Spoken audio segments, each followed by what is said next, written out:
Bismillahirrahmanirrahim. Assalamualaikum warahmatullahi wabarakatuh. Alhamdulillah wa syukrillah wa la hawla wa la quwata illa billah.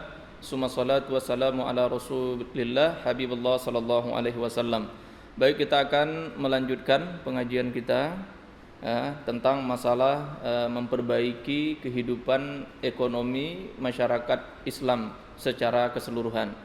Kemudian tadi yang pertama kita membicarakan tentang tashihun nazrah ilal mal, yaitu adalah mengoreksi pandangan manusia atau mengoreksi pandangan umat terhadap harta. Jadi jangan sampai kita salah dalam memandang harta tersebut. Jangan sampai harta ini dianggap sebagai menghancurkan kehidupan umat Islam. Jangan sampai. Tapi harta ini bisa kita gunakan dengan baik, maka dia akan menghasilkan baik. Apabila harta ini kita gunakan ke arah yang buruk, maka dia akan menjadi buruk. Di sini Syekh menjelaskan al-mal qawamul haya, yang mana harta ini adalah menjadi tulang punggung bagi kehidupan kita. Wa zinataha wa asbul umran, dan ini juga adalah menjadi perhiasan bagi kehidupan kita dan menjadi tulang punggung bagi pembangunan-pembangunan yang ada, menjadi tulang punggung bagi konstruksi-konstruksi pembangunan-pembangunan. Karena kalau kita tidak memiliki harta, bagaimana kita bisa membangun masjid, bagaimana kita bisa membangun madrasah, bagaimana kita ingin bisa membangun majelis ta'lim atau membangun halaqah-halaqah ataupun kajian Islam. Maka dengan harta tersebutlah kita mampu membuat sebuah perubahan ke arah yang lebih baik. Kenapa? Karena harta ini adalah menjadi tulang punggung bagi kehidupan kita dan menjadi perhiasan untuk kita hidup selama di dunia ini, dan itu adalah menjadi tulang punggung untuk sebuah konstruksi ataupun pembangunan-pembangunan yang ada di muka bumi ini. Wa qawamun masalih linnas, dan mana harta tersebut dia menjadi pondasi, menjadi pondasi untuk kedamaian manusia. Jadi kalau seandainya harta tidak ada, maka manusia ini penuh dengan haruk pikuk, penuh dengan hiruk pikuk dan lain sebagainya, sehingga manusia antara satu dan satunya bisa nanti saling jadi bunuh-membunuh. Akan tetapi ketika kehidupan ekonomi masyarakat itu stabil, maka dia akan membawakan kedamaian, akan membawakan kesejukan bagi kehidupan masyarakat. La yastaghna anhu fardun, yang mana harta tersebut adalah sangat diperlukan bagi seseorang individu.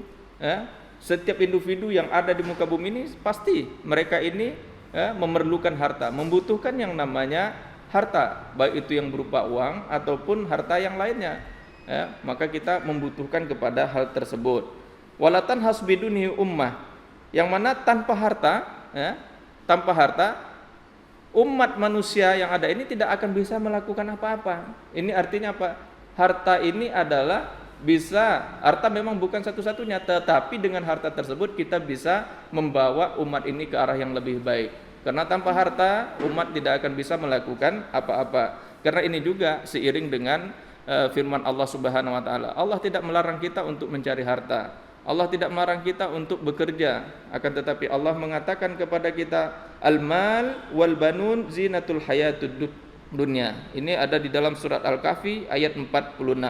Al-mal wal banun, harta dan anak, zinatul hayatid dunya, itu adalah merupakan perhiasan bagi kehidupan dunia. Fabil mal ta'murul hayatul madiyah, maka dengan harta tersebut kita bisa membangun materi, kita bisa membangun kehidupan yang bersifat materi. Wal banin ta'murul hayatul insaniyah, sementara anak bisa membangun kehidupan manusia.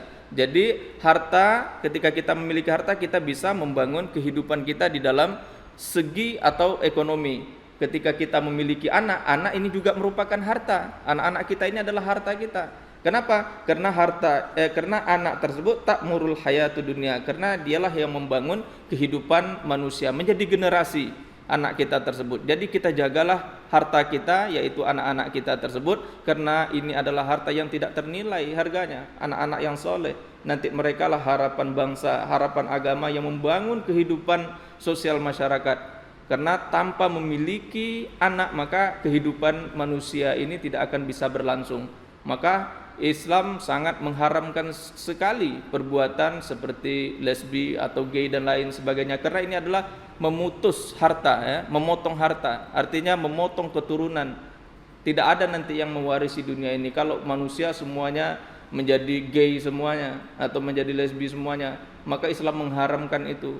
Maka itulah kehidupan manusia ini dihiasi dengan harta tersebut.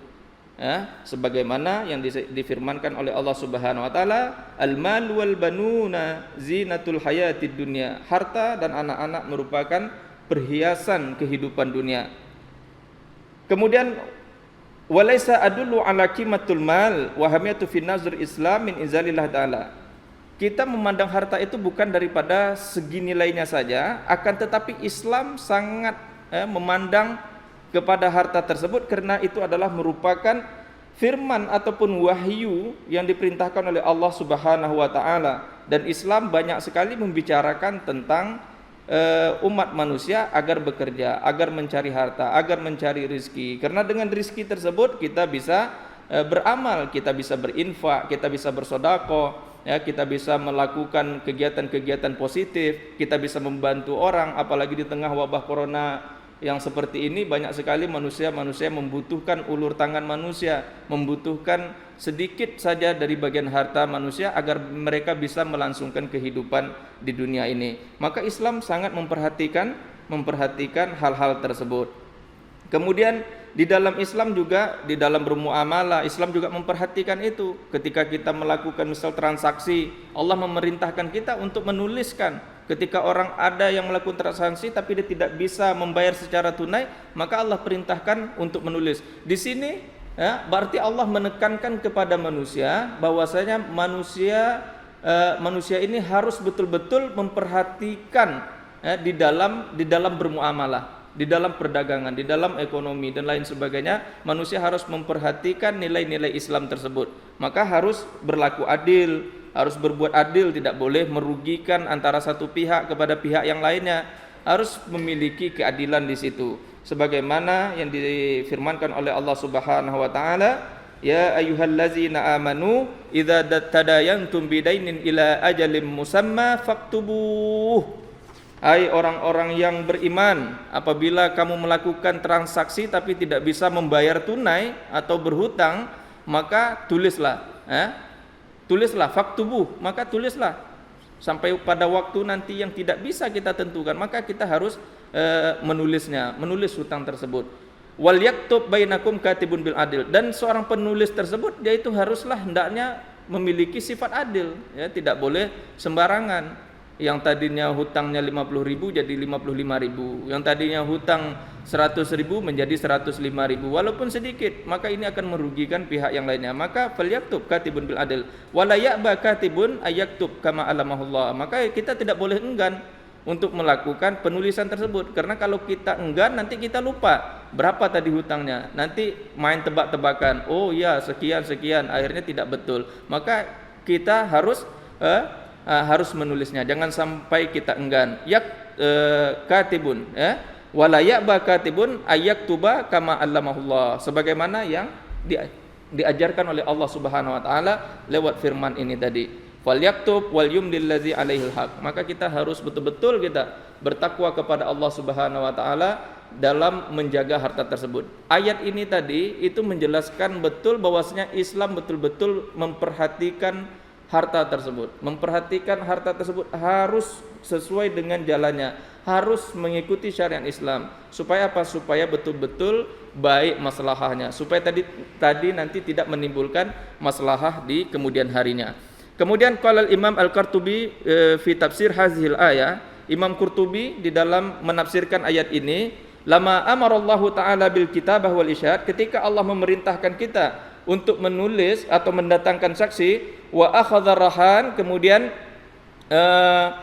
mengambil gadaian, kana dzalika nasan qati'an ala muratil hibzul mal. Ini adalah menunjukkan nas yang di dalam Al-Qur'an tersebut, atau naskah ataupun ayat yang ada di dalam Al-Qur'an tersebut itu betul-betul untuk memelihara harta manusia, untuk memelihara harta umat Islam, untuk memelihara harta seorang muslim. maka itulah Allah perintahkan kepada kita sampai sedetail itunya.